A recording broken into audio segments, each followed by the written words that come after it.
Well, as we reported yesterday, TikTok is staying in Canada, Ottawa reaching a deal with the Chinese-owned social media giant following a national security review. In exchange, TikTok says it'll boost protection for minors and step up the security for our personal information.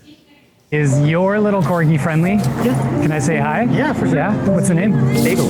Bagel. Oh, hi, Bagel. You are super friendly. My name's Justin. I photograph dogs. Oh, awesome. Would you guys like a portrait? Yeah, that'd be great. Would you like a portrait? What do you think? Justin Venema is a Canadian TikToker who has been following these developments closely. He records videos of himself taking photos of dogs and uploads them on the app for others to see.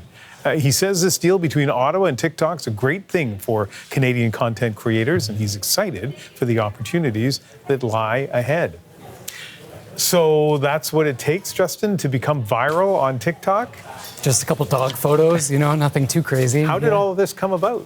Yeah, so I started it because I struggled with social anxiety after the pandemic. And one day I just went out with my camera, decided to offer free portraits to strangers, and it was just supposed to be a weekend thing. But I really enjoyed it, and everyone else seemed to enjoy it as well, so I just kept going. Yeah, and so you have more than 500,000 followers on TikTok, right? On TikTok, 600,000 in total, 4 million across platforms. Across various platforms. Okay, so when you heard the news yesterday that TikTok and the Government of Canada had reached an agreement so that TikTok was staying here, what was your immediate reaction? The immediate reaction was that this is a good thing for not just content creators, but for the Canadian population just in general. I don't think that leaving Canada out of the global stage of any media, especially an app that is as big as TikTok, is the right call. But I do feel like stricter data privacy regulations is a good thing for Canadians, especially for kids. So if the proper checks and balances are in play, I think it's good for everyone. If it had been shut down, if TikTok had been shut down in Canada, what would this have meant for your photography business? I mean, it would definitely take a hit. It would definitely have an impact. TikTok does kind of skew to a younger audience than Instagram or YouTube.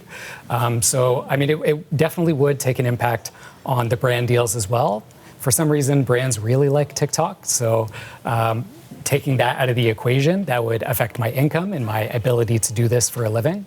Yeah, I think overall, like I said, this is a good thing, but long term, we'll see how things play out. So when you have more than 600,000 followers on TikTok and like 1.5 million on Instagram, but let's focus on TikTok for a moment. What has that meant for you in terms, has it increased your business? Yes, it has. I actually no longer do client shoots, so I don't get business that way. I primarily monetize through working with brands like Sony and Vessi, or through the platforms themselves. So YouTube, we're able to monetize in Canada. Same with Facebook, but not TikTok and not Instagram. The other thing that I think is a potential benefit for this going through is TikTok mentioned that they are going to increase their support for creators and Canadian media. So I'm really curious to see what that looks like, because traditionally we haven't had access to monetization like our counterparts in the US have. Yes, so as I understand it, content creators like yourself in Canada weren't getting money from TikTok directly, but had you been in the United States, you would have. Yes. Did you ever think about going, I mean, the United States is like a half-hour drive away from where we are. Did you ever think about doing that and monetize your 600,000 followers? Yes, and honestly, I'm a little ashamed to admit that because I'm a very proud Canadian. But the difference is quite substantial from being able to monetize on that particular platform versus not. And it would be a life-changing amount.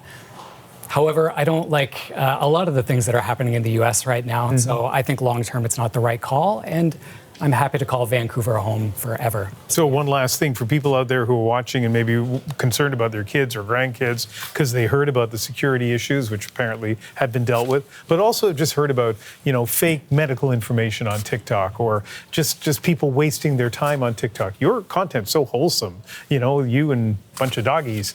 But what would you say to people who are wondering what they should tell younger people about TikTok. I think that is a very valid concern. I think we do need to be very mindful of how everyone is spending their time on these apps, especially the kids and the youth.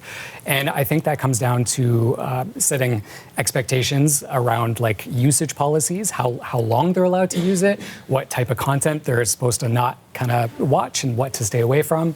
I think that's a tough thing to navigate, but I think we're doing our best. And very valid concerns, but I think it comes down to content moderation for ourselves and our kids. Socially responsible social media content creator, Justin Venema, thank you very much for coming in. Thank you.